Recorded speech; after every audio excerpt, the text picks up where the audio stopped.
everybody, welcome back to Kruse Control. It is Monday, May 1st, 2023. Welcome to Kruse Control, the home of entertainment news.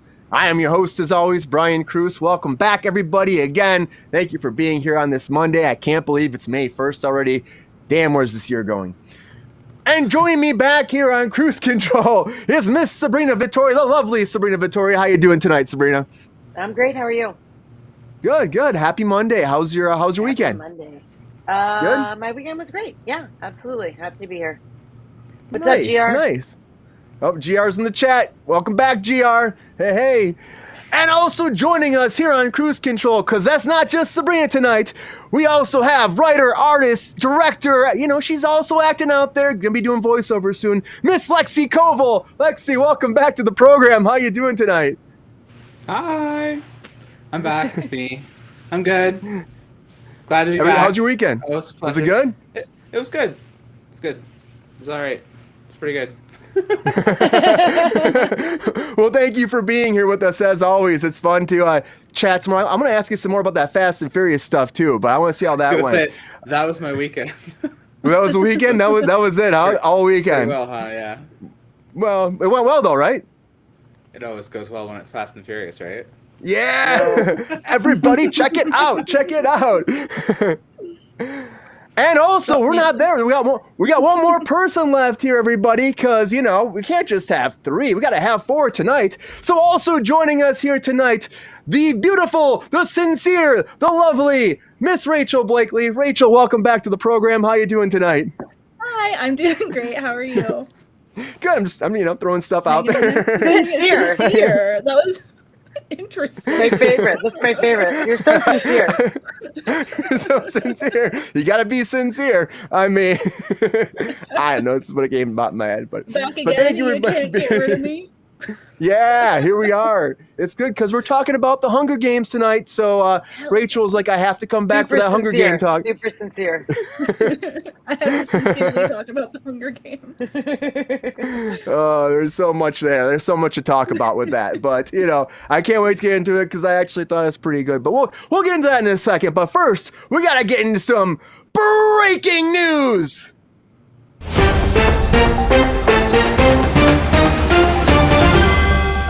All right, everybody, the very first thing I want to talk about tonight is the WGA, because as of right now, they have still not gotten a deal with the producers. Nothing has happened yet. The clock strikes at midnight, and a strike will begin, they're saying, because if they don't get a deal by midnight, they're not going to do what we talked about on Friday, the waiting period where they can just like let that contract hang for a few weeks. They said they're not going to do that. It's going to be either a deal signed or there's a strike beginning, and tomorrow afternoon there'll be people picketing for the WGA, and they're having a big meeting on Wednesday, regardless if there's a deal or not, discussing why there was a deal or why there wasn't a deal for the Hollywood people out here, for them to sit down and actually talk about it. So that's going down, everybody. It's very close, very close.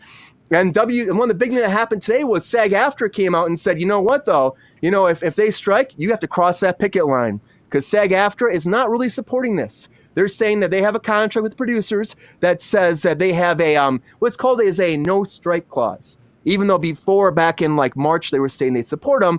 Now they're saying, well, we got this no strike clause. So if you have a strike, we have to cross the barrier. And if you do not go to work, then you are breaching your contract, and you can be fired. They can hire somebody else because we have a deal with the producers. And for me, I'm like, that's a little bit shady, because how do you say you're actually like standing up for somebody, then backpedal and be like, by the way, if you strike, we're not with you. It's very unfortunate, but you know, it's kind of how it goes sometimes. You know, DGA is still behind them, which their contract's up. SAG's contract comes up in June, so they're not that far behind either. So I don't know. To me, it's like we've gotten this close. Is a strike coming?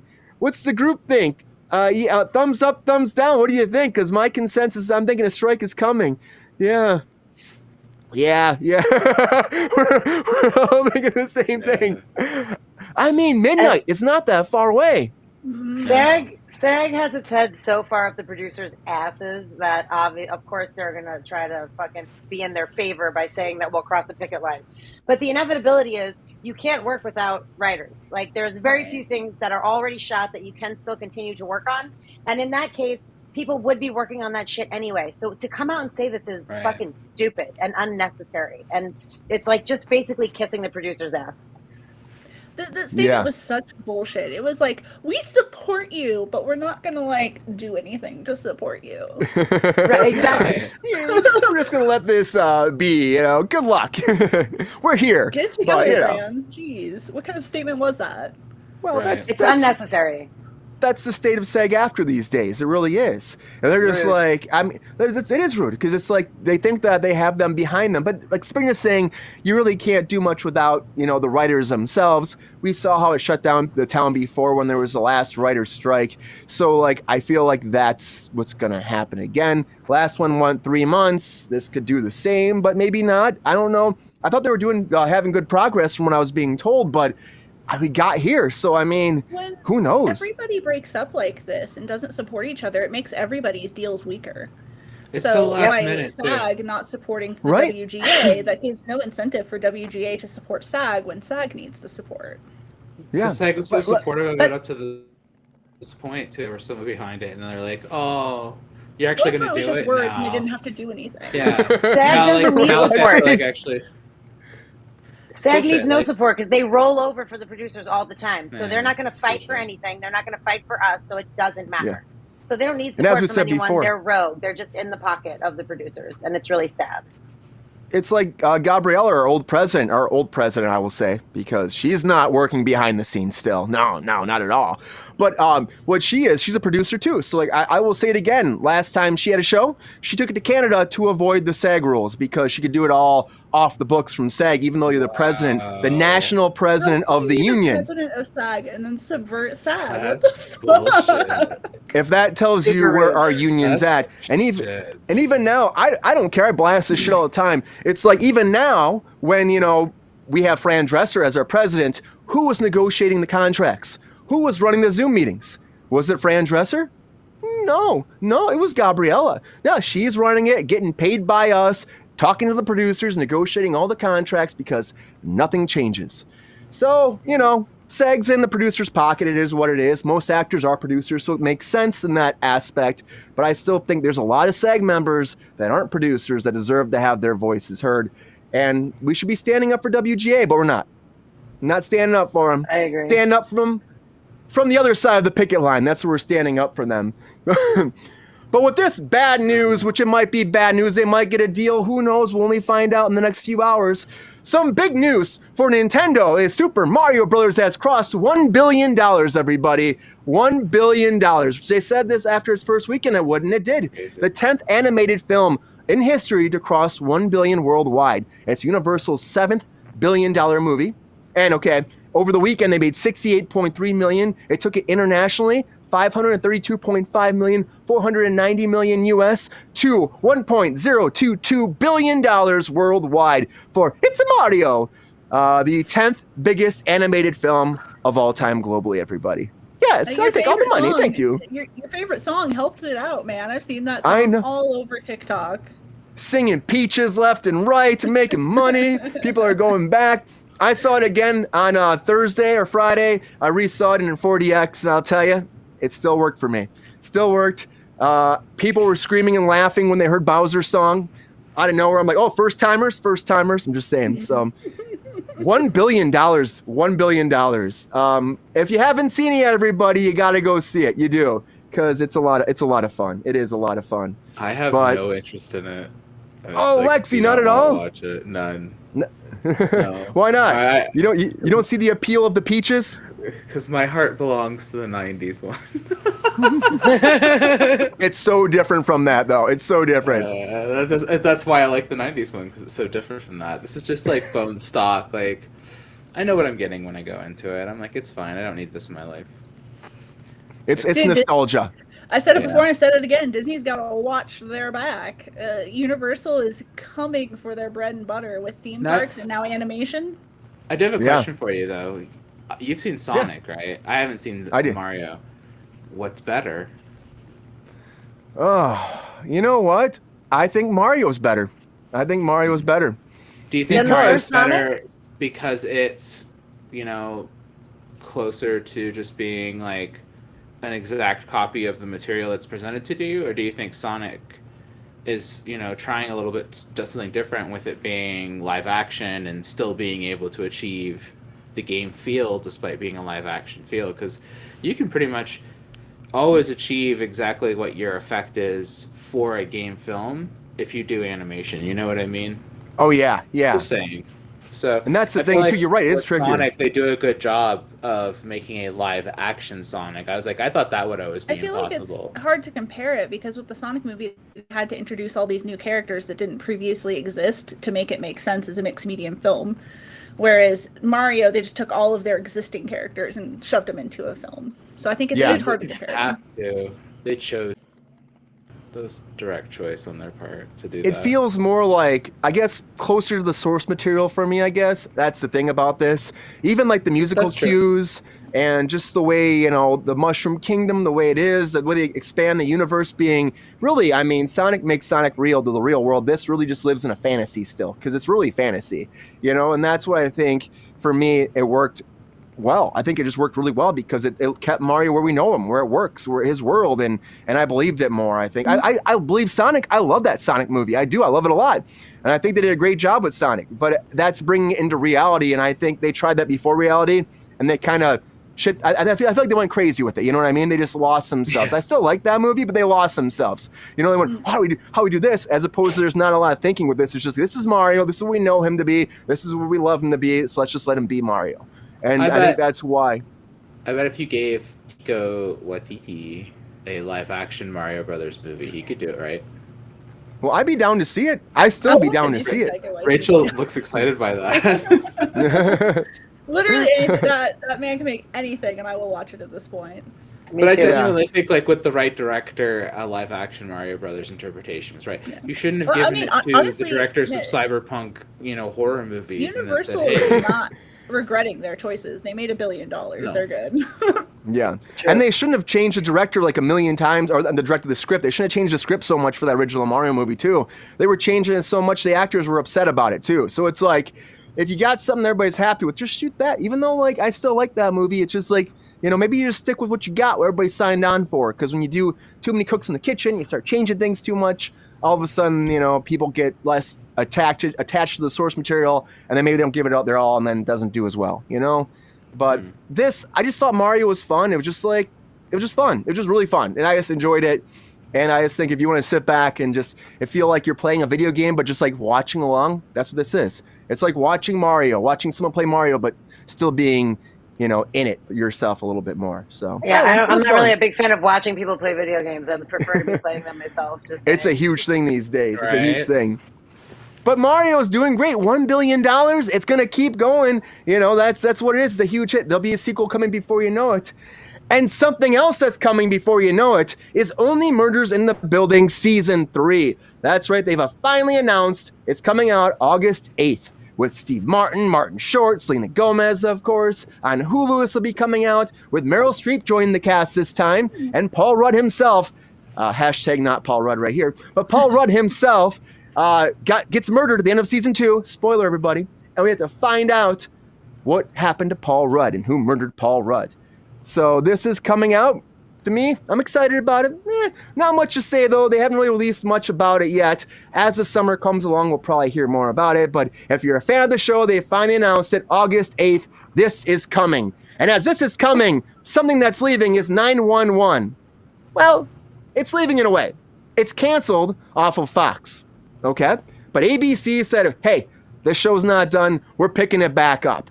So 7th season is coming to ABC after Fox let it go. And I've heard that for a while the production it costs a lot for this show. So I think Fox is trying to cut corners, let that go. They did renew Lone Star, if you like that show, for the 5th season. That is coming back, 911 Lone Star.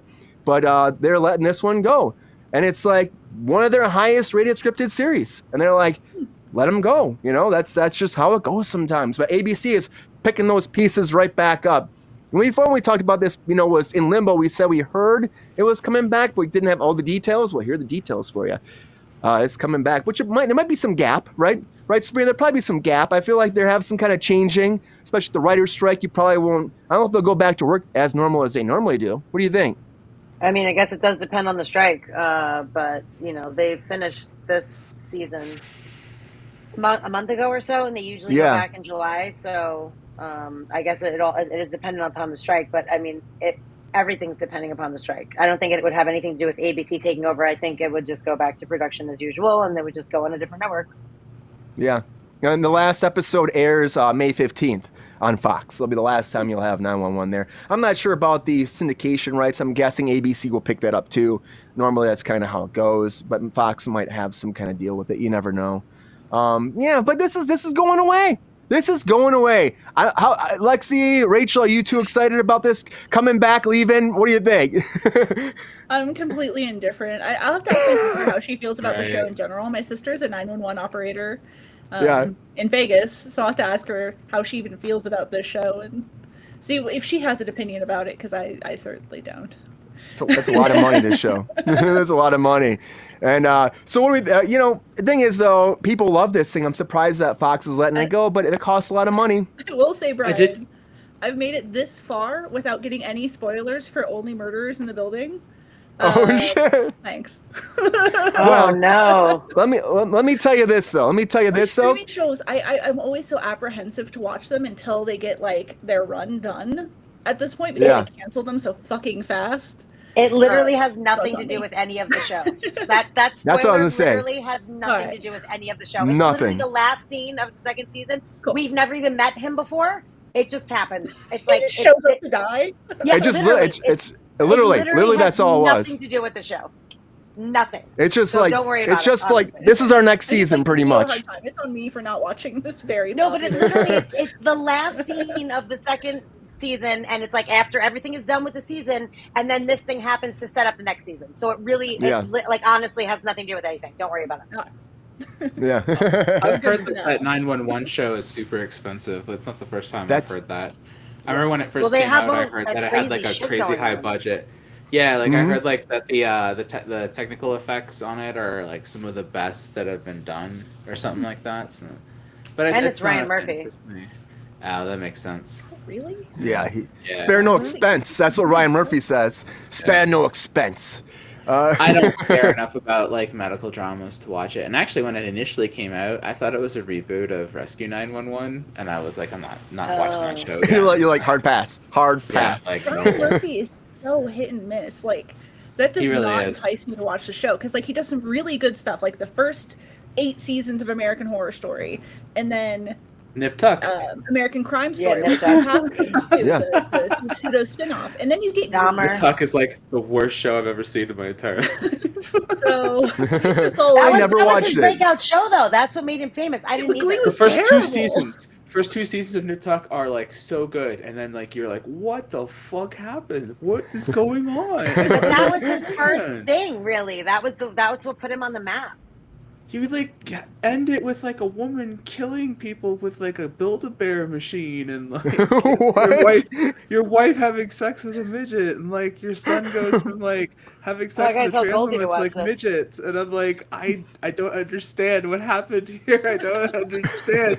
He went from a white supremacist to becoming a mime, and then he's like a mime, but he's robbing a bank. Is happening? Honestly, like, what are you doing? Reminds me more of like Grey's Anatomy than it does a Ryan. I need another Murphy fucking show. Grey's like, Anatomy. There's so many Grey's Anatomy. But the Grey's Anatomy was like, it was very inventive. People would come in the hospital with weird shit going on, and like in 911, these people are like in emergency situations, but they're all weird situations. You know what I mean? Like stuff that you're like, what the fuck? Like things that you didn't even know could happen, or just like outlandish, crazy things. Someone's hanging off of a Ferris wheel, or like there was an earthquake and like someone's like trapped in sand with like glass around their head, or like like weird fucking shit that you would not expect. So I feel like that makes it interesting. And then of course people love the characters, like Angela Bassett's in it. What's his name? Nate from 6 Feet Under. What is his name? Peter Krause. Peter Krause. Very close to Kruse. But not quite. It's a good cast. It's very, people love it. But I feel like it has a Grey's Anatomy vibe to it, and then it has like some horror shit that has the Ryan Murphy vibe, and then it has like the soap opera vibe. So I feel like it has a lot of elements, and that's probably why Grey's lost the plot after like season 7 too. So yeah, that's when I stopped watching that as well. That was a big thing though too, was that the actors' wages were really high too. So they were talking about negotiations about maybe cutting the actor wages. Must have not gone well, you know. But overall, you have an expensive show, you have expensive talent, you know. Even if it's a high-rating show, like you're cutting budget, that's what happens, you know. Unfortunately, so it's going away. But ABC is picking that shit right back up, and you will not probably even miss a beat. Season 7 will continue the story, and then you'll probably have it all on ABC it's all streaming the same or network. yeah. Disney Well, it's owns not. both of them. It's kind of true. Just You're right. throwing it You're right. around. You're right. You're right. What are So you doing, that's Disney? probably why it was such an easy move, you know. Well, good for them. Just trying to fool Disney. people a little bit, you know. But it's going away, but coming back. But something that's really coming back is It's Always Sunny in Philadelphia. So It's Always Sunny in Philadelphia is coming back for season 16. Season That picture is 16. hilarious. The longest running live action comedy ever for a great. series in television history. You can watch it on Star Plus in Latin America and Disney Plus under the Star banner in other territories. And everywhere else, of course, is going to be FXX and then later on Hulu. Well, the 16th season, I can't believe I'm saying 16th, it comes out Wednesday, June 17th at 10 p.m. Eastern Time. I So, thought the show was done. yeah, I know, like, right? Like season 12, I thought it Sleeper. finished. And I laugh. Here's their synopsis. They're like, okay, this year, Mac battles with allergies and his long distance dating. Charlie takes on long forgotten sisters. Okay. Dee fights for rent control and women's athletics. Frank wrestles for his gun. Okay. And Dennis struggles to improve his mental health. So that's Good for the them. premise. Good for them For- getting a 16th season. 16th I watched- season. Yeah. I think I fell off after the 14th season. I didn't realize they were still making it, so I just didn't go look for it. Which maybe says something about their advertising campaign. It got Um, stale at season 8. I was like, I fuck, liked it. I done. watched. I didn't see any They're of it having until fun. the pandemic happened, and then I watched all of it. I love every single person on that I show. like it. They're all super nice people. They're all super, they all deserve it. Like, I hope that show goes forever and ever and ever. They treat everyone who works on that crew very, very well. They're all super kind. They're amazing people. I'm so happy for them, honestly. It's a great, Yeah. like, the way that it's shot is great. They treat their crew great. They're super nice. Like, I stood in on it years ago, and they were super great to all of us. You know what I mean? Like, and we're, you know, stand-ins are kind of low man on the totem pole. And they were super nice to us. It's just a really great family atmosphere over there, and I'm super happy for them. I hope it goes Yeah, you- forever.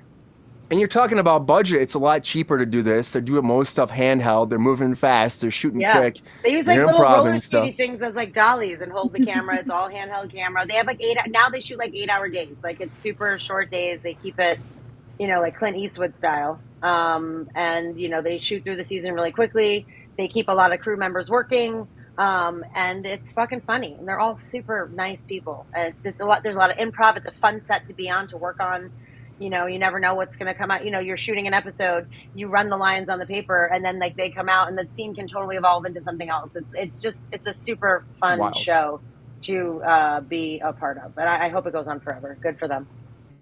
I think it might at this point. I think it's gonna be like The Simpsons, but in live action right now. They'll just keep it going. What do you think, Can't think of Lexi? a Keep it show. going. I think it'll go as long as Danny DeVito's alive. I think it would be disrespectful. You got a long to keep time it to go. going After You got a that, long time to go. He's not going hopefully anywhere. Another 10, 20 years. Everything needs to end at some point. They let everything run too long now. I mean, I come from a generation where shows had like 2 and 3 seasons, and like I can't believe anything goes longer than like 5 or 6 at this point. Let alone like fucking 10 and 12. I'm like 10 and 12. I'm like, that's fucking insane.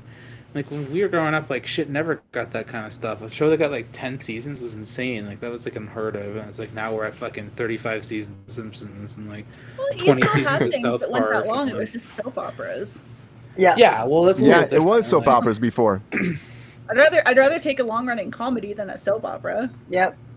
It just blows my mind though. Like 16 seasons. That's a long time. And that's like insane. a huge part of your life. You know what I mean? But And they're these just actors like have gone on super other. funny. The characters are Yeah. super funny. Like, I don't give a shit what they're talking about or what, like, you know, like what they're doing. It's hilarious. Like, what Charlie Day doing anything is hilarious. You know what I mean? Like, Yeah. the way that their personalities interact with each other, they're all so different. You know what I mean? Like they all have their perfect place in the cog of the show, and it's. I mean, they have done episodes on the stupidest shit, like kitten mittens, hilarious. Like I mean, the shit that they do turn. It's like you're like, what the fuck is this? But it's always funny. Like it really. But it's just I don't hard know. to keep a cast together, though. Well, they're all friends, and Caitlin and Mac are married. Rob, you know what I mean. So, and the waitress is married to Charlie.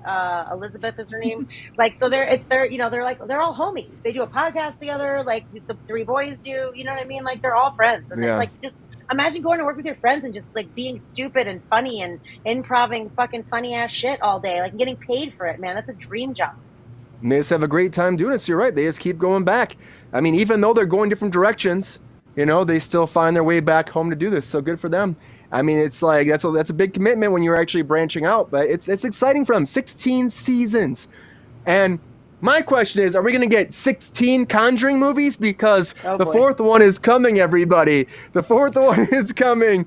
And we talked about this before because they're already making a series now, a Conjuring series for HBO Max, or soon to be Max. But they said The Conjuring Last Rites at CinemaCon, they actually announced this. The fourth one is coming with Patrick Wilson and Vera Farmiga. I butcher names. I butcher names. And Vera's coming back, and Patrick's coming back to be Ed and Lorraine Warren one more time. And the script is being put together right now. James Wan might actually direct this one. He hasn't directed the last one, so he might come back into the director chair. He's talking about this being the ending. He's talking about maybe being the ending, but he says, we never know. You never know. We'll see. But he wants to make sure that the story is true to the whole characters, to the plot, and that it's the best, because this is really how the universe started, and then it branches off from here. They, you know, the Annabelle show, and The Nun 2 is coming out, of course, on September 8th. So you have these spin-offs coming from, but The Conjuring has been the base bones of the whole thing, so it's like they want to make sure this is right. And it might be the end. It might be the end finally. And I think that, you know, maybe, I mean, the thing is, I tend to like these movies, so when they come out, I'm like, I keep watching them, so maybe they can keep going for a long time, you know, as long as they don't oversaturate us. But I don't know, Lexi, do you think they'll keep going for a while? Do you think you could do more than 4? I have a question on the TV show, because I wasn't able to watch that. Are the actors from the movies, are they reprising their roles for the TV show? They have not signed on as of now. As of now, they're talking about being like different episodes, kind of like Twilight Zone or something like that. So when I first saw the original Conjuring movie, I'm not a huge James Wan fan. Anybody knows me knows that. But I know that James Wan loves ghost shit, and that he does have a knack for it here and there. The Warrens are terrible people, like in real life. The regular Warrens are awful human beings. So I'm not like super big on glamorizing them in film. However, the actors they cast as the Warrens in the films are phenomenal, and like one of the best like on-screen duos ever, and they just like owned those roles. And so after the first Conjuring film, I was like, I want more from them. I want to see more from these two. I want to see more from them being the Warrens. And I was like, I feel like a TV show from them would be amazing. But like with these actors, I want these actors playing them. I agree. I want to see more from them. I wanted to see it developed more as like a TV series rather than a film series. You probably could have done it like an X-Files thing, where like you did the first film, then a TV series, and then like sporadically dumped films exactly what throughout Brian it. said when we talked about the series. That's really good, because like that would have been a much better thing. Whereas like these actors are just constantly in these roles. You have like smaller things, but when you want to do like the big runs, because the Warrens are responsible for some bigger stories in their careers, but then they have a bunch of little shit that they can do too. So you can do a bunch of TV shows, but then when you want to do the bigger stories, pop out a film. So there's plenty of potential there to have built an entire Warren universe essentially, and James Wan being involved in that would have been really smart and really good. That would have been a big move for his career. But I didn't realize he stepped away from like the second and third film, which I thought the third film was a bit weak. It wasn't the best one in the series. If he can come back for the fourth film, I'm definitely here for it, and I want to see these actors reprise these roles again. But with the TV series, I would only be hyped for it if those actors will come back for those roles. And if they're not, I'm not hyped for that TV series like at all, basically, because they did too good of a job. With this being called the ending or the finale or whatever the fuck the name was, it seems like they're pretty much putting a bow on the Warrens. Well, it seems like it. Last then rites. TV series because Yeah. the Conjuring series is about the Warrens. The whole series is about them. It's not about one particular monster. It's about the Warrens going around and dealing with other monsters. It's the whole Possessed series. people. So it's Well, like maybe the series will be more backstories about these ghosts that we've already covered in the Conjuring films, Right. the world around them. So There's then, a lot of I mean- directions they can go without involving. So if you're doing that, then you have those to like two. wouldn't those stories be stories from the vaults, the Warrens vault, which is the I don't know, vault man. of- We're talking about a movie right now, not the series. You would think so. But You would think so. if this movie is wrapping everything up, don't you think like you're jumping ahead of things if you're talking about making a TV series and what have you? Like, Maybe so the what is actors this are TV series? done. Vera's But like, I would like to do something else now, please. I'm asking this question because like, where does this film come into everything with all of this, and where is this TV series going to come? I into think all the this? film Now the you're film is a creating- continuation of the Conjuring universe, like you're saying. The same thing with Vera and Patrick, playing the roles of the Right. Warrens, and like they're gonna go exorcise another demon from somebody who's possessed. Exercise a demon. And that's it's gonna be in the same vein as like their series, The Conjuring, right? So like Right. then there's like the offshoots of The Conjuring, which I'm not a fan of, like Annabelle and the They're Nun, not like, good. very None of them are subpar, if you good. ask me. The But Nun I is do scary. enjoy The Which Conjuring. is a shame because the Nun could have been good because the It Nun could have been so good. in the series was really good. When it pops up, it was a Yes. real potential for like something good. But It then the movie terrified me shit. in The And- Conjuring 2 is where she showed up, right? And Annabelle, I don't know why they never did Annabelle proper. Because like if they had done Annabelle proper, like the actual Annabelle doll, instead of doing the They Annabelle could they not did, have gotten the rights to Raggedy Ann. they needed the Raggedy Ann doll. It needed to be the proper Raggedy Ann doll. That instead doll of- is I know. super terrifying. But the Yeah. movie is just not for me. Like, It's I can't, ugly, you like, know. The when you Nun get is to- terrifying too, knockoff but the of movie Annabelle. was subpar. Raggedy That Ann. Annabelle, what is it? The Annabelle Beginnings movie where they have the guy who crafts the Annabelle, like hand builds the first I doll. definitely did not see Uh, that. Right. That No. movie is like, I'm like, who the fuck is making this for a kid? Like, it's the ugliest, most terrifying doll ever. And then he hands it to a child, and the child's like, It's oh, like I'm those- so in love. What are those things? You're like, that no, you're not. Marionette. ventriloquist. It's like a ventriloquist puppet and Oh, a okay. marionette. Yeah.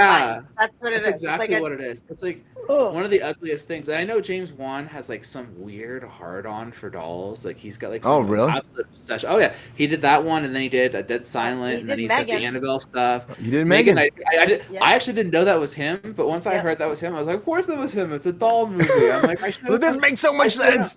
Which, by the way, love Megan. Like, I'm super here for that. But like, And the once sequel again, doll coming movie, along. I'm like, oh God, please give me a sequel. I'm like so There's- here for it. There's one. There's one happening. It's in development. So I'm the second so one is here. coming. I think the release date's 2024. I think it's like January or February 2024. So There's that's another still nun happening. That's coming our too, by the character. way. She's like, No, yeah, 100% Nun's September. There's another Oh, nun coming out. See that we But- don't but need. I'm We don't like- need more Nun. Less Nun, But more I'm like- Megan. But we're making like a series already. So, I mean, we have the movies. I agree with you, Lexi. I feel like they should have the characters. The Warrens should be in the series too. If the But, Warrens like, aren't in the series is going to flop and it's going to be a piece It's of gonna shit. flop, Like, they yeah. have What's to be the in point the of it? series. I just hope Like- Juan does come back to direct this and he makes it good Me and it too. matches everything. And then maybe hopefully it segues into the series because that would be cool to me. Like segue into the series now and let them do the show because then it would, I think, work. They haven't given much details about that series and they're not giving shit about this yet either because they just announced actually the title at CinemaCon. So it was like, it's happening, guys. It's happening. But how long does it actually take? And we have a writer's strike happening soon too. So yeah. Like, the Conjuring should basically just be like supernatural, set in like the 60s, 70s, more for adults and less like teen oriented. Like that's all it should be. Like, it's 100% Are you talking about something that's very similar to Final Destination, Lexi? Because Final Destination is coming out. So maybe this would be up your adult world that's more focused away. No, But this is all for Rachel. Final Destination. Six, clap. everybody. We're talking about, going there. We're doing 6, almost 12 years since the 5th installment. The 6th one's coming out because Warner Brothers Discovery is like, Why not? They were trying to do this back in 2019. A pandemic happened, as we know. I was gonna say, shut it down. Isn't this the one that they were bringing back the guy from the first film, and he's been hiding in a Yeah. bunker all this Yep, time? yep. Oh, okay. I'm So- so here for this movie, 100%. So COVID shut it down, though. COVID shut it down, and there was no word about it. But now with the whole rebranding, and they're looking through all their IP, they're like, let's do that Final Destination, by the way. So Jeffrey Reddick, who was the original Destination creator and writer, he said that the 6th installment won't follow the film's usual formula this time. They'll be staying faithful to it, but it's going to be a whole entire different premise, which makes me go, why? I mean, we know what we get when we watch this, you know? We know what we're looking for. We're looking for people that live through crazy things, and they weren't supposed to, and then they die, you know? Because they were supposed to die. Do the formula. You have to have the person who is like in the first one, he's on the airplane, he has the premonition that the plane's gonna explode, and then he freaks out and leaves the situation. And that has been the formula for every single film. You have to do that, or it's not Final Destination, and then death chases everyone around. But- It's Yeah. fantastic. I It's love- simple, it's to the point, it scares the shit out of you. It's great. That's all you need. I love the idea of the kid from the first film surviving all this time and Right. like being in a bunker and like. He's like That could- crazy. But that fucks with everything. That changes Right. the whole like that right there changes the entire premise and the timeline. So like, And what does Clear that dies do? Clear Rivers dies in part 3. So he's the only one left from his film. I know it's the stupidest name. I didn't name her. What's this person's name?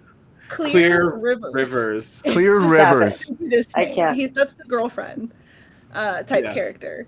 Rachel, So you're excited about this, aren't you? I am into Totally. Final Destination.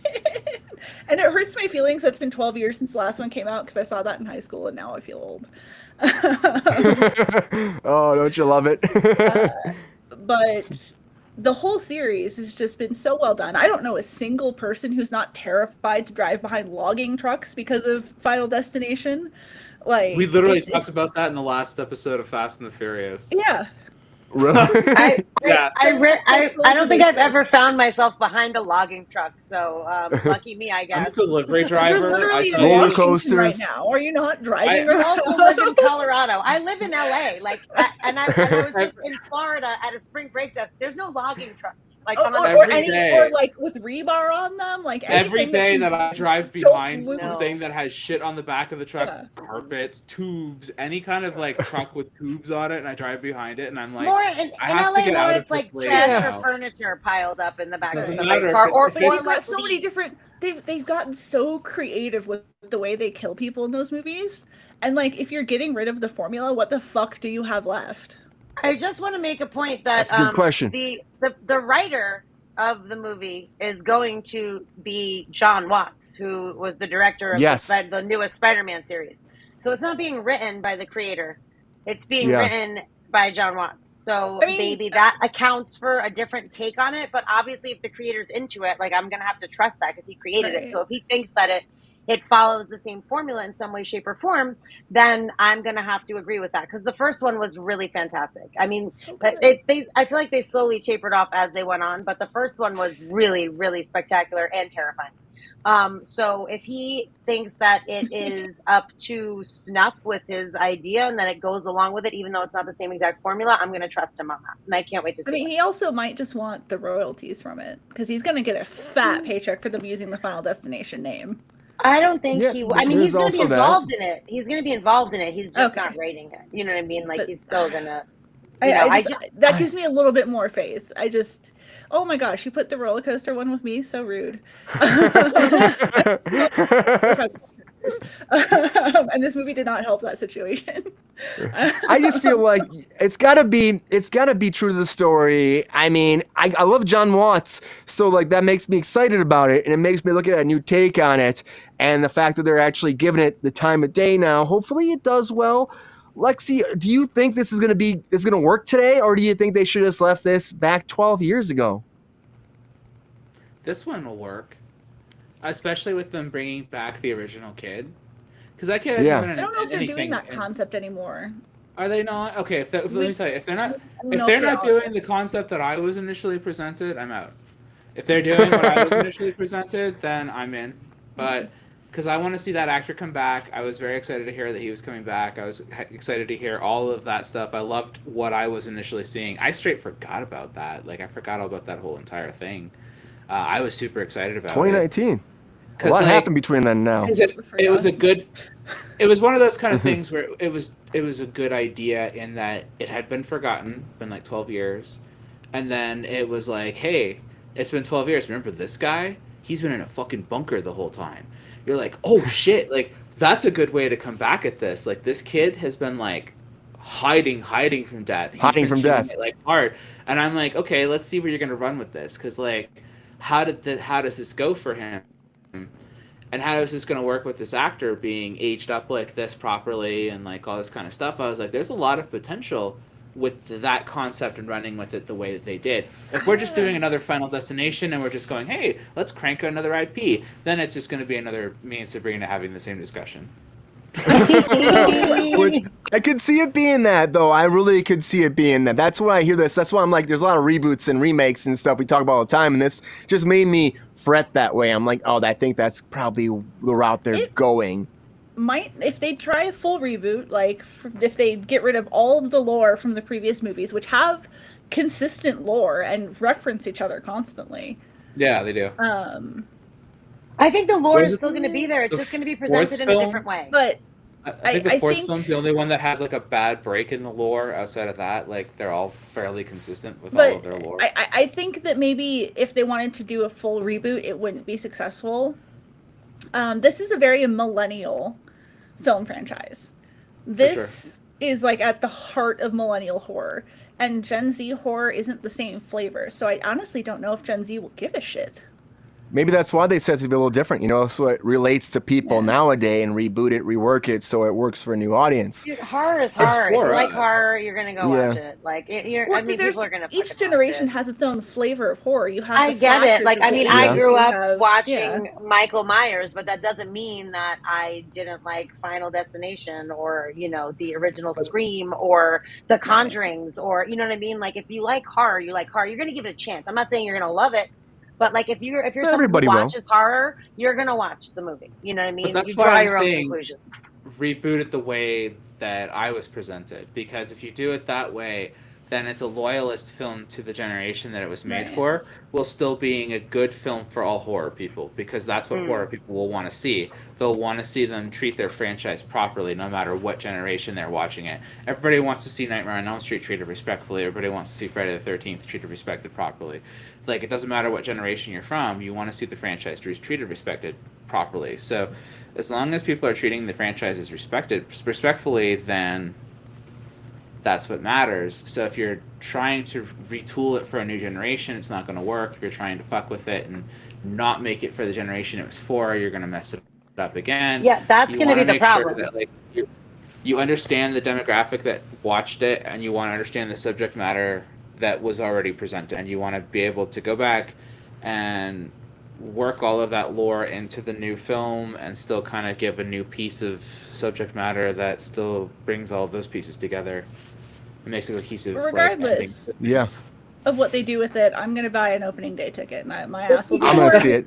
I'll check it out. Expectations are us. Like, our generation is going to have expectations. Or, like, more your generation, I guess.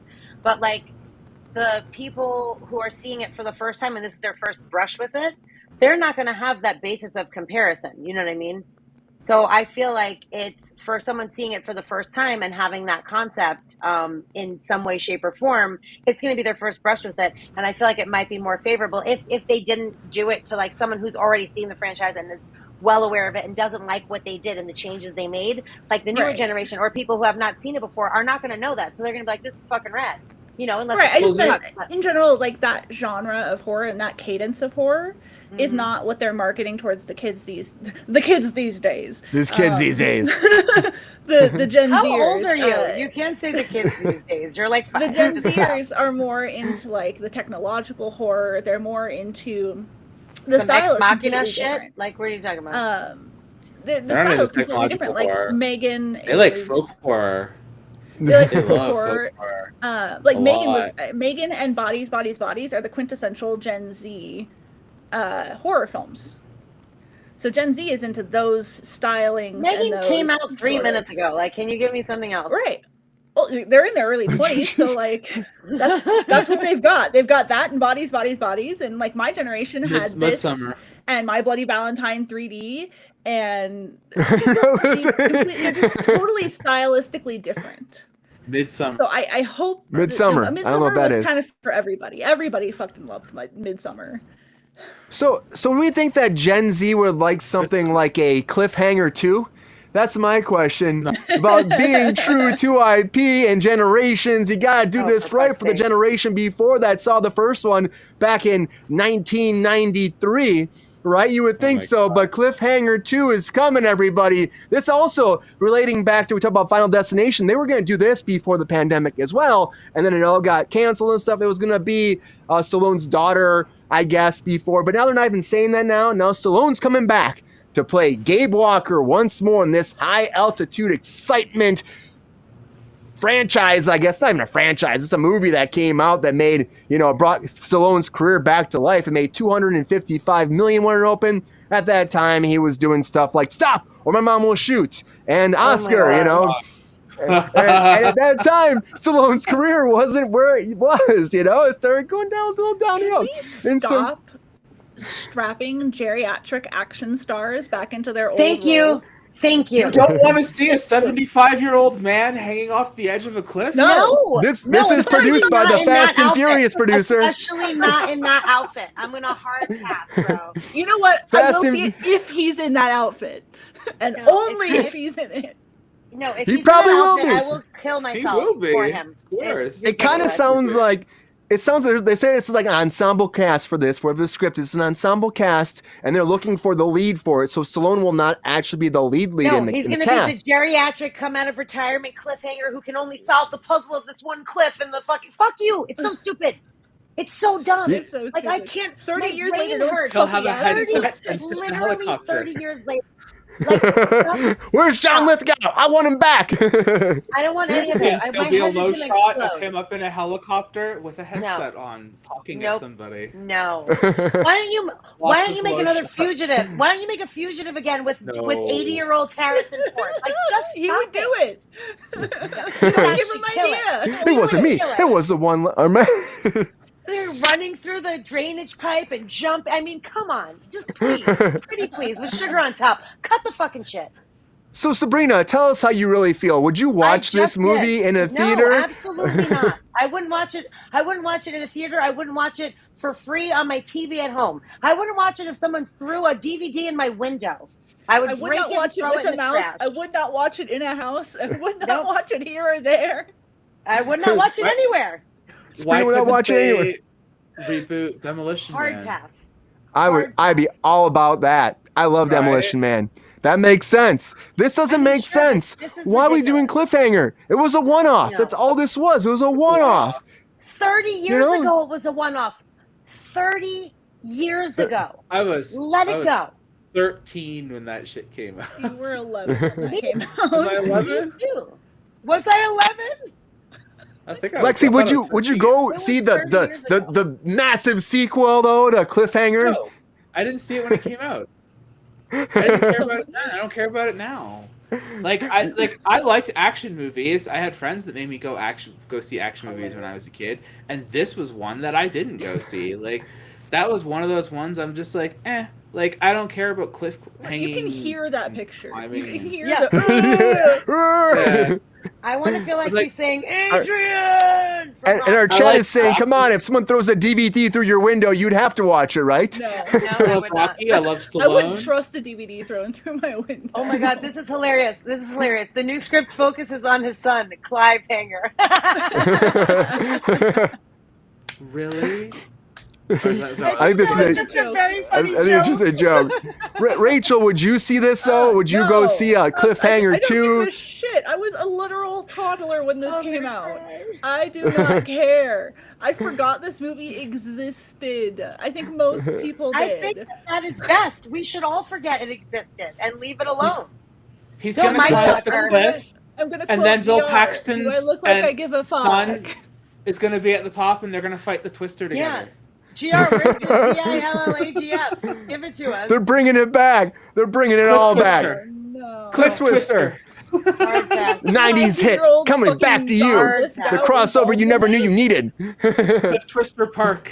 The weird thing is, Yeah. I wouldn't Just mind for the John sake of Lithgow it. playing that character, but I cannot. I see geriatric. John Lithgow Stallone, was awesome in that movie. Okay. John Lithgow's awesome in every movie. True. We That's don't what I'm need saying. him to I wouldn't reprise mind. this character. I wouldn't 30 mind him years playing later. that type of role anywhere. Like honestly, I know. But I do not want to Can see he- Sylvester Stallone cliffhanging any. I just Can it's he too much. read his manatee book at some point in the movie? Here it is. Thank you, GR. Manatee, oh my manatee. Like I just like that's the like the guy's like I'm hanging off a cliff and he's like I'm not done reading my manatee book to you. You're like, what is happening? What is happening in this movie? And then there's a door to his head. Go through it. Needs If to they be don't have a reinforced. volcano, I'm getting my money back. Someone's saying in the Right. chat here. Hilarious. Yeah, I don't know. I saw this. I just knew it'd be a good laugh for us because, especially like he said, the Twister thing. It's just hilarious. It's like, why are we reaching back to the '90s so far back to do something who like would be this? marketing these Who's films asking to? for this? If I know, knew like, how to who would be? Photoshop, I would have photoshopped Anyone old under ass Stallone 40 with like a is cigar in not the. even going to remember these fucking movies. But let me No. tell you something that people that are actually under 40 they probably do want is the Hunger Games spin-off. That's right. No. The Hunger Games spin-off came out. A prequel. It's called The Ballad of Songbirds and Snakes. All right. It's based on the novel by Suzanne Collins. Francis Lawrence, who directed everyone but the first one, is directing this as well. Of course, it concluded in 2015. It stars Tom Blythe as an 18-year-old Cornelia Snow. We have Rachel Zegler in here too as District 12 tribute, and is it a musical? That's what I just don't No. get. It She sounds like sings a couple musical. songs, but it's not a It musical. sounds because There everything are I was reading songs, about but it it's not musical based. comes No. out November No. 17th, by the way, because they kept talking about the songs about how Suzanne is big into country music and that she's like trying to really have that influence this movie. And they're talking about the end song, how good it is, and the middle song, It and how is good it is. not And I'm a like, musical. She just sings like in the one of the Hunger Games where Rue had that song that she would whistle for the birds and stuff, and so that became like the song. You know what I mean? Of but what everything. Like, I mean, classifies a this musical? actually How has many words. songs until it becomes a musical? That's my question. If the cast, Thinking about is fighting this. for their lives and run around and start doing a glee dance, then it's a musical. Here is the difference between a movie with songs and a musical. The Mm-hmm. songs have to be essential to the plot and have story involved in them. So if they're telling story through the songs, then it's a musical. If the Okay. songs are just part of it, like the person sings a song, then it's not a musical. Like personally, I sounds- wouldn't. A Star Is Born is not a musical. It's a movie with songs in it. Yeah, that makes sense. But I mean, I just kept reading the music. I just got sidetracked a little bit. But the trailer itself looks great. If you ask me, like I watched the trailer and it actually looks pretty freaking great. Like the fact that they're kind of bringing. I mean, okay, so across the board, Jason the action's great. Schwartzman Yeah. playing Stanley Stanley Tucci's Tucci. ancestor. He's playing his like grandfather or whatever. So Yeah, great. fantastic casting. I never would have, if you told me cast Stanley Tucci's grandfather, I wouldn't have thought Jason Schwartzman right off the bat. Perfect. Never. Even his voice 10 sounds out like of him. 10. Oh yeah, it's perfect. So he's having And a how huge about year. Angry Elf Targaryen as the creator of Oh, the? yeah. Oh yeah, you have Peter Dinklage as the original game Angry maker. Elf name. Targaryen, she says. Isn't he I a could not- Targaryen? Think of a better Yeah, he person is. to play the original game maker than Peter Dinklage. Like Me the neither. He's casting of awesome. filming When they is showed him, I perfect. was like, "What?" Dominated Even that if trailer. you've never seen a single Hunger Game, even if you have no idea what the fuck is going on with Hunger Games, this is a super movie sorry. you can watch and enjoy. I have to very quickly say that I said Angry Elf because he played like a character in the movie Elf, and Will Ferrell, he came running at him across the table, and he's like, "Ooh, he's an angry elf." I love little people. I'm sorry that probably sounded like it was an insult, and if it did, I apologize. That's not what I meant. It was just because of the movie Elf, which is my favorite movie, like my Cancel. favorite Christmas movie of all time, but my favorite movie, and so that's why I said Angry Elf Targaryen. I realized I could have come off weird, and I just wanted to apologize. Continue, Rachel. But yes, that's potentially offending little people. I'm very sorry. That's not what I meant. It It's like he could. runs to the It table and could. goes, "Ooh, he's an angry elf." It's my favorite. It's just very funny. I'm sorry. This Hopefully you're ahead. This Yeah, film right. is honestly anyone can 62 enjoy degrees. Anyone can enjoy this film because either you've seen the Hunger Games and you know what's going on and you're like super into the background and the lore and you're excited to see the background of President Snow and like his original roots and why he's so bitter and the origin of the Mockingjay King. So there's a lot there for people, and there's a lot of references in the trailer and in the book that only people who are super into the Hunger Games will notice. Or you haven't seen the Hunger Games, and this is just a really interesting movie about a dystopian society that has children fight to the death. And you don't need to know anything about Katniss or anything about that 4 movies at all to enjoy this. We don't need to worry about Jennifer Lawrence for this one. You know? No J-Law. But And Rachel Zegler is a great She was upcoming great as actress. Katniss. it was actually a pretty awesome trailer, I think, though, for this. And I was shocked by it, too. I was like, oh, wow, okay. Because I wasn't that thrilled about this movie. I was like, okay, a prequel to this. I saw this. But, yeah, it actually made me excited about it. Lexi, how about you down there? What do you think? Are you excited about this? This trailer amp you up at all? Or are you kind of just like, this is not my bread and butter? The trailer did look good. I'm not going to say it didn't. But am I the only person that gets Harry Potter vibes from Hunger Games? No, I do not at all. I like Just getting you. serious Harry Potter vibes from those. There was a lot of movies. comparison to Harry Potter and the Hunger Games when it was originally coming out, just because it was the next big YA book, but that was really the end of it. It targeted somewhat of a similar demographic, and that was really kind of the only similarities. I definitely in this trailer. I beg to differ. I felt like I got Harry Potter vibes for sure in this trailer. Maybe it's just me, but There's no magic in this movie. Well, it's not like about the magic. franchise. It's about the you know. visual style, the visual cues, the way it Not looks, at all. the way it just kind of feels to me. I don't know. It feels Harry Potterish. I think you could more directly compare it to like Divergent. Oh, I could see that Not at all. Divergent series. I don't see a Divergent at all because this is too fancy. Whereas Divergent has that like clean. Well, it's only modern, fancy in the like- capital.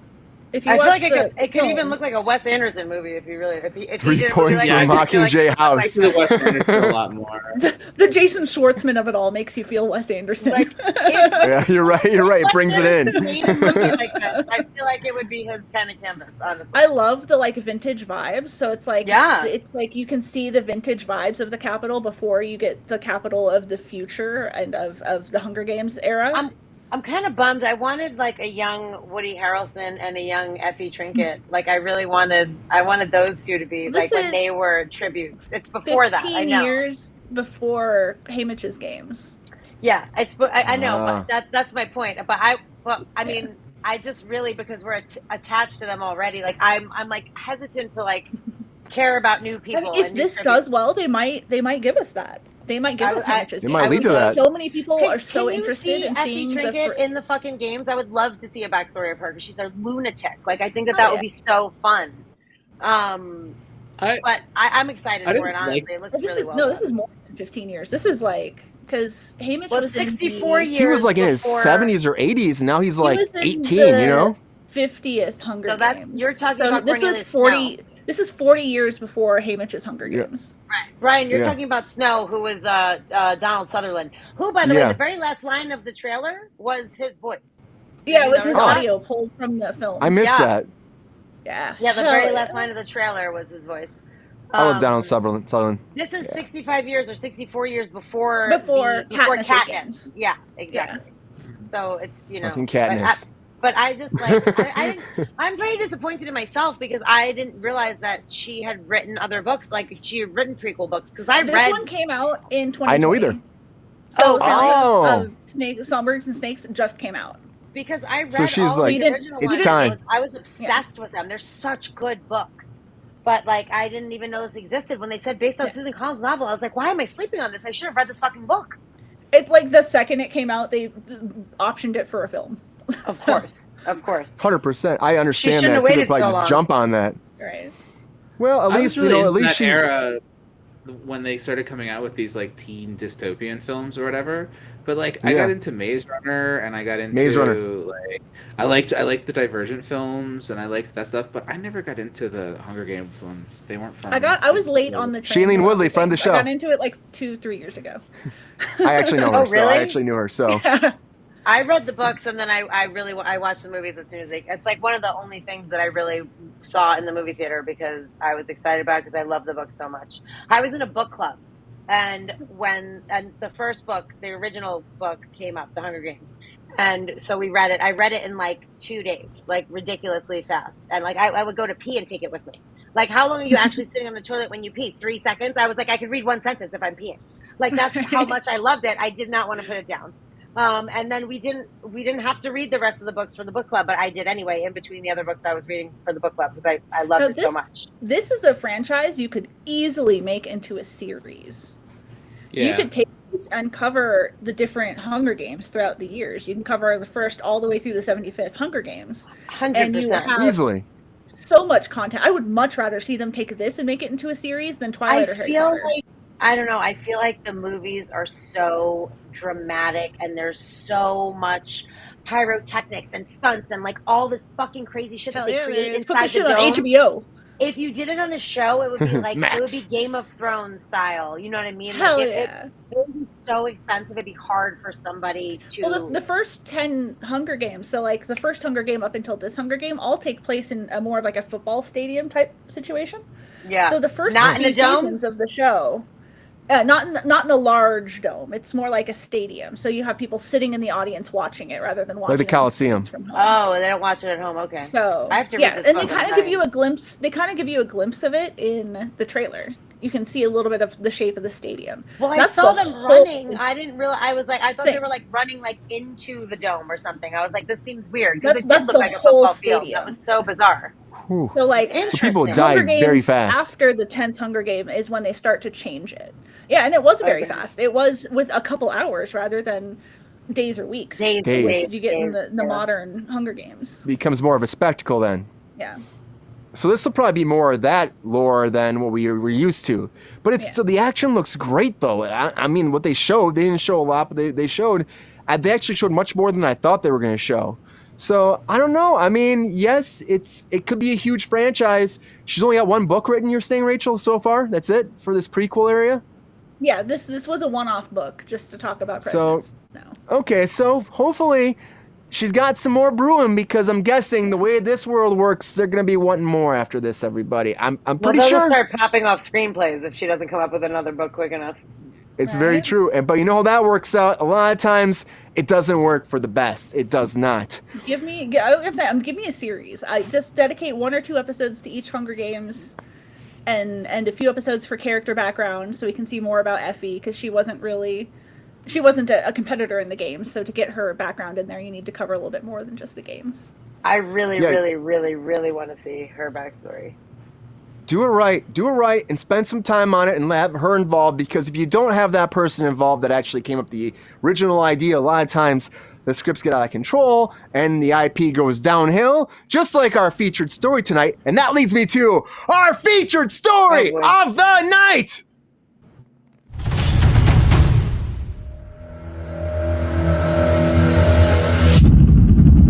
All right, everybody.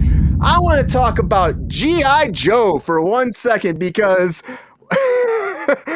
I'm on this like 80s kick for things I've been seeing pop up, and I saw this G.I. Joe thing and I was like, all right, we need to talk about this, because if you ask me, all the movies have been absolute fucking shit.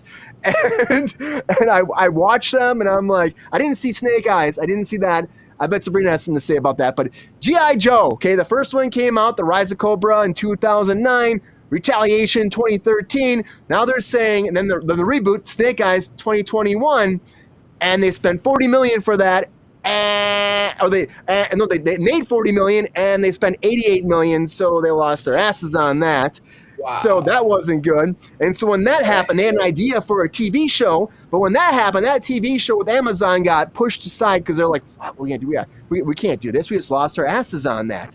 Well, the actual creator here from there, he said that we had that deal with Paramount and Amazon. It was going to be on Paramount Plus, apparently. It was maybe the first ones they wanted to have on there, but that fell through. But now the conversations are heating up, and they've been talking about this a lot, and there's a lot going on right now, he's saying, but they're talking about bringing G.I. Joe back to the big screen in another reboot now, and it's probably going to be that same concept that TV show was supposed to be, because Snake Eyes did so bad. It was supposed to span off of Snake Eyes before. There was a show called G.I. Joe Ever Vigilant that was going to come out to spawn off that, but then because Snake Eyes shit the bed, Hasbro said we can't do this, put it on the back burner. But now that Transformers is coming out, they're like, well, we got, everyone's going crazy about Transformers, Hasbro product, we got to do another G.I. Joe.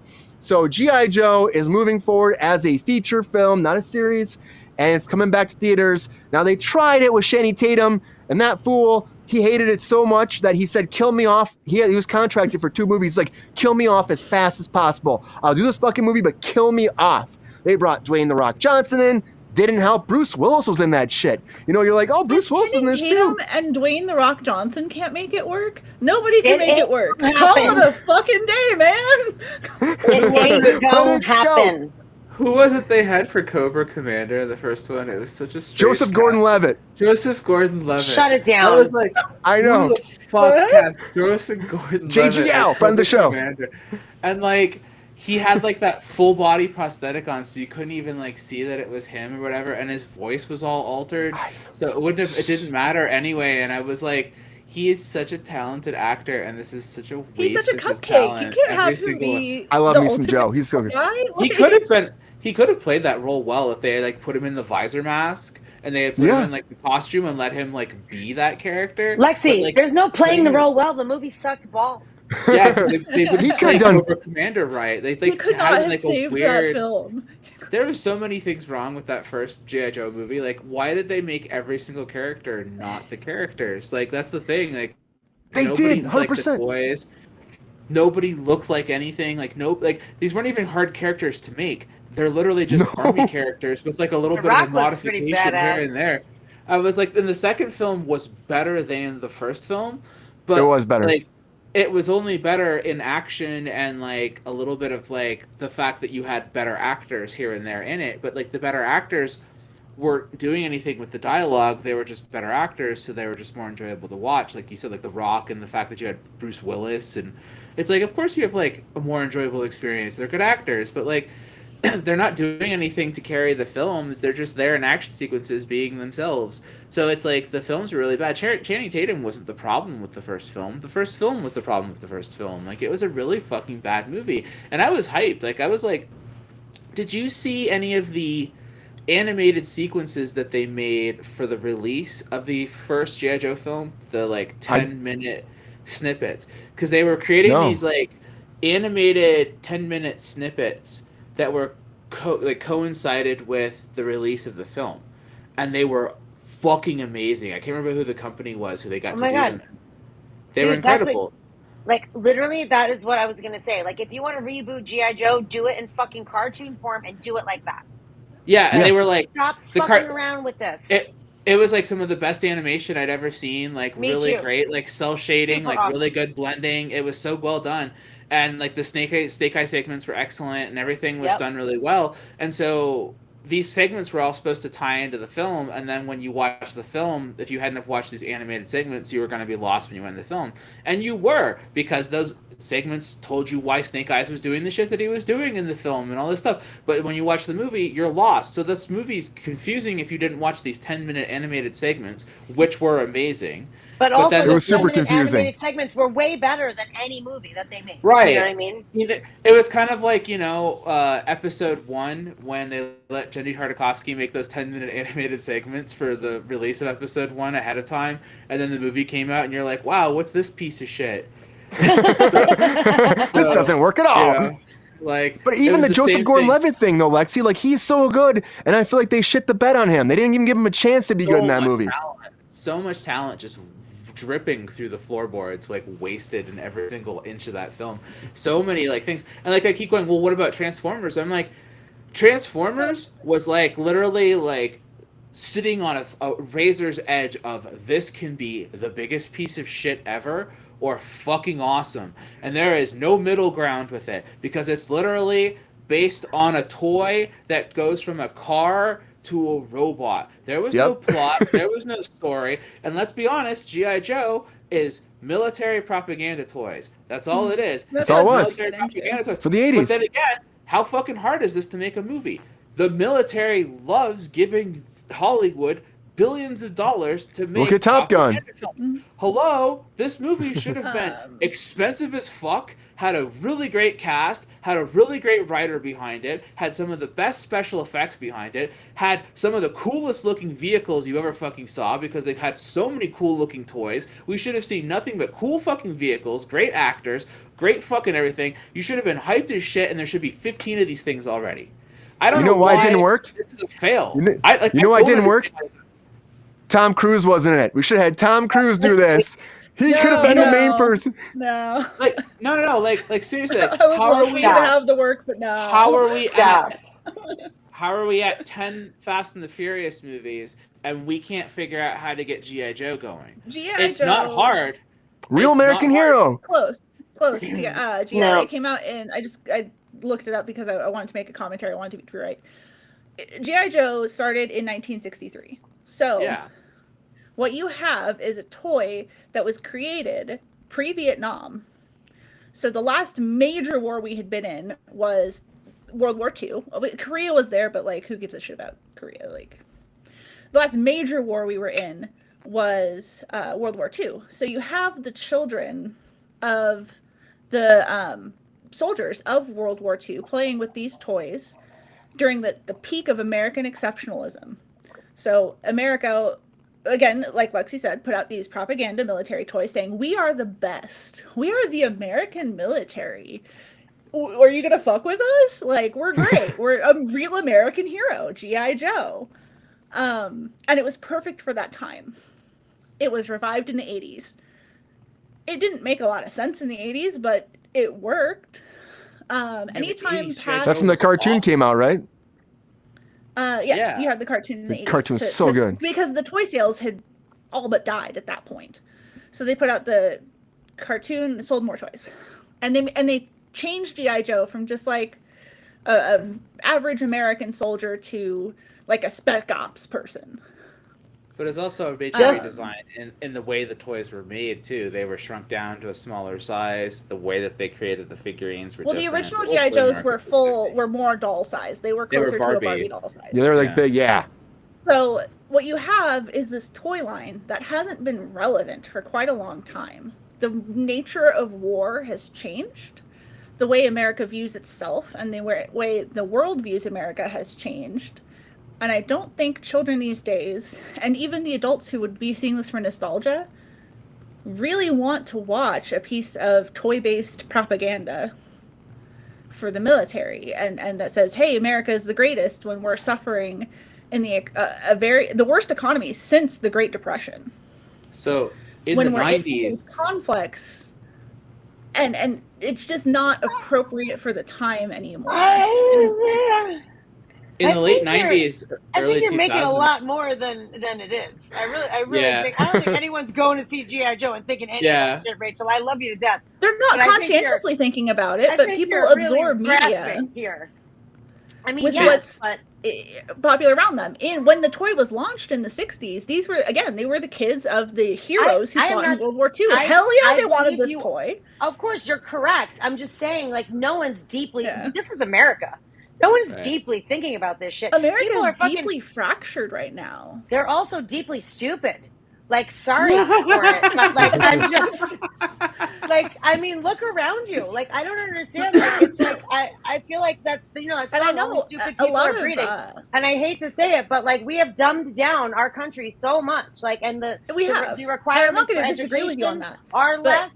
Like, the requirements for morals are less. The requirements for manners are less. You've got 2 camps of parents right now. Like, people are just like, no one holds the door for you. No one says thank you. No one, people steal your parking spot. Right. Like, basic manners don't even exist anymore. So, like, you think that these people are comprehending the fucking what happened? I don't think they're comprehending it at all. They don't understand anything. A lot of people don't understand why they want. Let's go. A lot of people don't comprehend why they want to view certain media. But you also have 2 camps of parents right now. You have parents who are okay with their children interacting with certain types of media, and you have a majority of the parents within my peer group do not let their children play with violent toys whatsoever. They do not let them engage with any gun-based toys. They do not let them engage with any war-based toys. So that's among millennial parents. They are not allowing their children to engage. Do you think that's toys. stopping G.I. Joe from succeeding?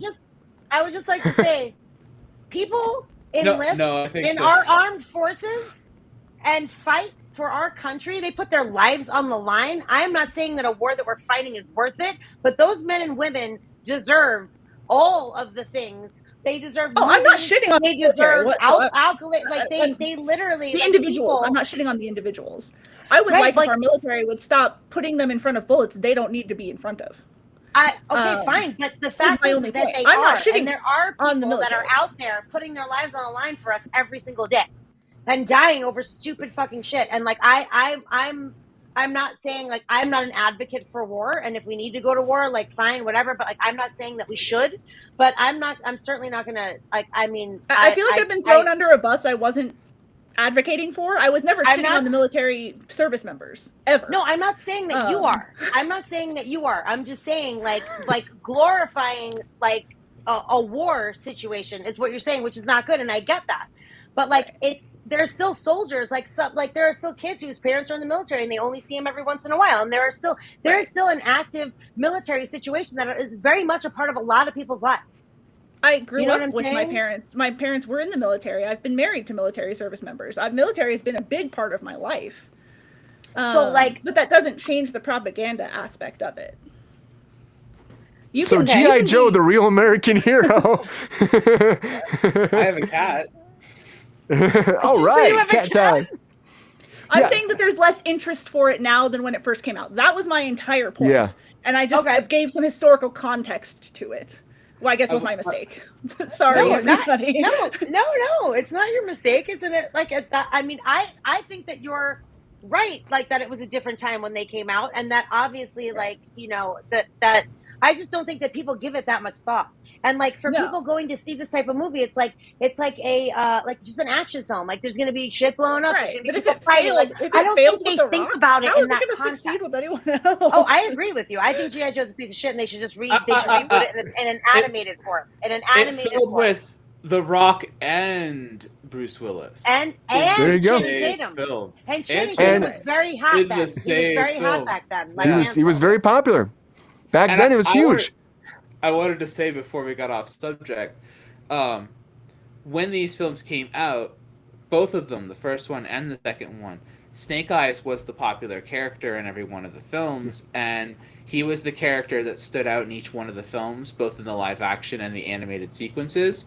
So when they were like, well, how can we make these films succeed? Because they had both of these films fail. They were like, Snake Eyes seems to be the best part of both of these films.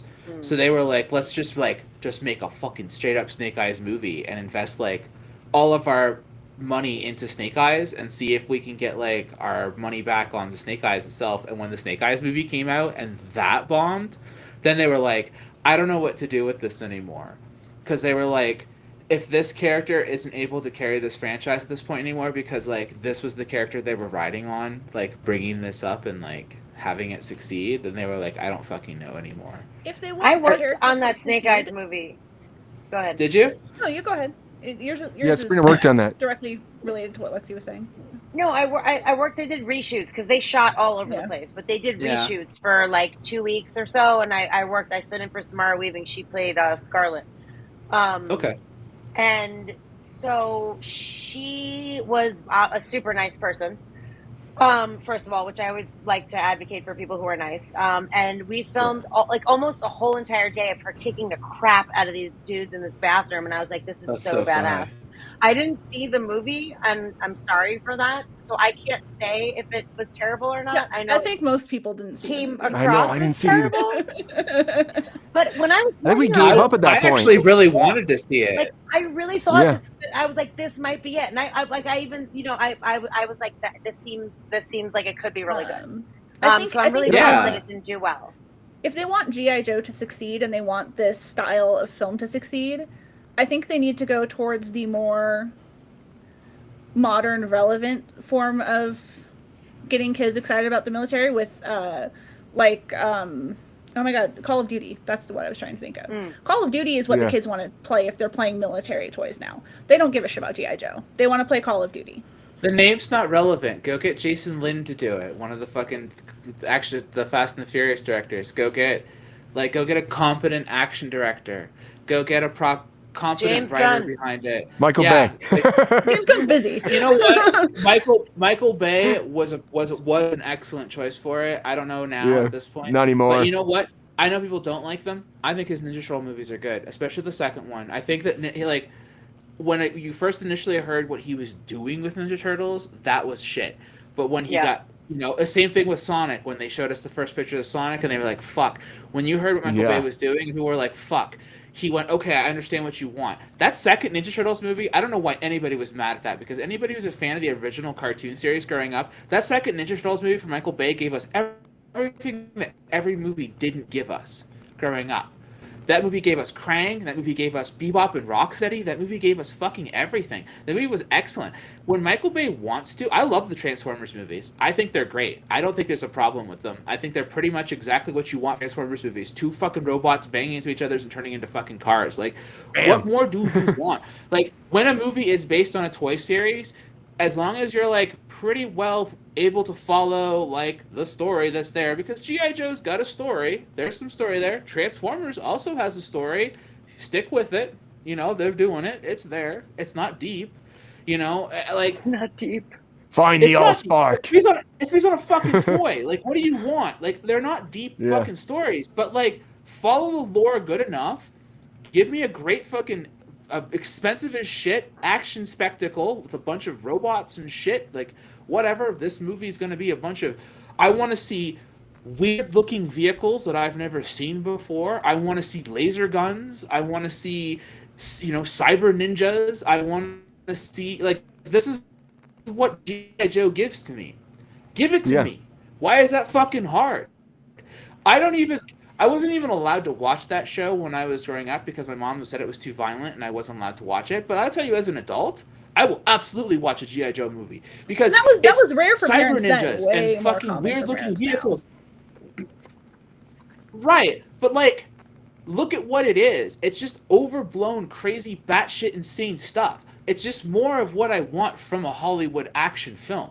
G.I. Joe shouldn't be hard to do. It shouldn't be a failure. It shouldn't be. We should have, like I said, a billion of these fucking movies. We should have a line of action stars in these movies. There's tons of great actors. It should be super easy to churn these out. It really should. You can turn out a rotating cast of people. You can bring people back, but they don't always have to be in the same movies every single time, because G.I. Joe is a huge cast of characters. Yeah. Like, but the kids don't care. They want to play Call of Duty. They don't give a shit about G.I. Joe. Well, I mean, but like, it's not about the name isn't relevant on it, right? You just make it good. Relevant on it. Make a good action movie. What? Make it Call of Duty and just put G.I. Joe's name on it. It won't matter. That's exactly. You make it like Call of Duty, kids will care again. But if you try to do the G.I. Joe thing, they're not going to give a shit. And make them care for the characters. Call of Duty. It's full of cybernetic weird shit and all kinds of like crazy like whatever. Like Snake Eyes. Like Snake Eyes is the coolest fucking character ever. But also, people don't die in the G.I. Joe verse, so that gives it really weird sort of. They didn't used to die all the time. They die in the movie. That's characters, dude. That was why the original G.I. Joe movie, the animated one that came out in the 80s. That's why that movie was so controversial, because they killed characters in it, and they went, "Oh my god, we shouldn't have done this. Why did we do this?" And they did it in the fucking Transformers movie. They went, "Oh my god, we killed more characters. Why did we do this?" Because it upset kids, and kids came out of movies crying, and they were like, "Why do we keep doing this? We keep making kids cry. We can't do this. We can't keep killing." Their action. Well, they killed Bambi for fuck's sake. I mean, come on. It worked now, though. That's you can scare kids and everybody now. Now the world's an open ball game for that shit. I was but I just think this could be good, but I'm just like, you've already failed so many times. Like we're saying, it's such an easy IP to make work, I think. Just make it a really good action movie, get the right director on board, and then slap on G.I. Joe and call it a day. But unfortunately, they haven't been able to figure it out, and I don't know if they can still do it. I don't have faith in it. I don't have faith in it, but it's going to happen. Robert Rodriguez. How are you going to Robert Rodriguez will fix it all. I'm How into do you that. make a Enough G.I. of Joe that. movie that's rated anything under PG-13? I'm into that. I know, you can't do it. I've resolved it. I've fixed it all. Robert Rodriguez Baby is the was solution. Babby was food. No. Oh, jeez. He was. But food. anyways, everybody, G.I. Joe is coming. Whether you're excited about it or not excited about it, this is happening. And they're just going to keep trying to bank off this IP until they get it right. And then maybe one day they will and we'll be excited about the franchise. But until then, it's a fart in the wind. Anyways, everybody, thank you so much for being here tonight. We appreciate you as always. Lexi, thank you for being here. Thank you for joining us again. Everybody check out Cinema d'Amore. Check out the Fast and the Furious they've been doing. It's great. Check it out. Rachel, thank you for being here on Kruse Control as well. Appreciate you being here Sorry to again piss off after the audience. weekend. I didn't No, do mean not to. piss No, anybody you're off.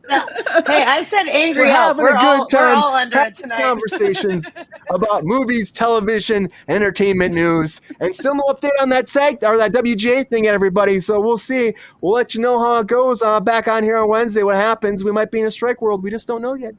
Sabrina, thank you for will. being here as well. I think we will be. Thank you I for think we will having me. be. Bye, GR. And bye, GR in the chat. GR. Thank you, everybody, for joining us. As always, please like and subscribe. Join our Patreon if you can. And as always, tell everybody about Kruse Control. Tell your family, tell your uncles, your aunts, your cousins, your step-nephews, your little babies that are still crawling around your living room. Be like, subscribe to Kruse Control. You got that iPad in your hand. Know you're doing something with that. Subscribe to Kruse Control. Tell that chinchilla and that kangaroo hopping by having a fight in front of your Ring camera. Watch Kruse Control, everybody. Do it now. Tell everybody, because as you do, the numbers keep going up and it helps us. It helps you. We can keep making great content for you, having a great time talking about movies, entertainment news for you today. Thank you all for being here, as always. And we'll see you again very soon. Take care, everybody. And as always, see ya. Bye.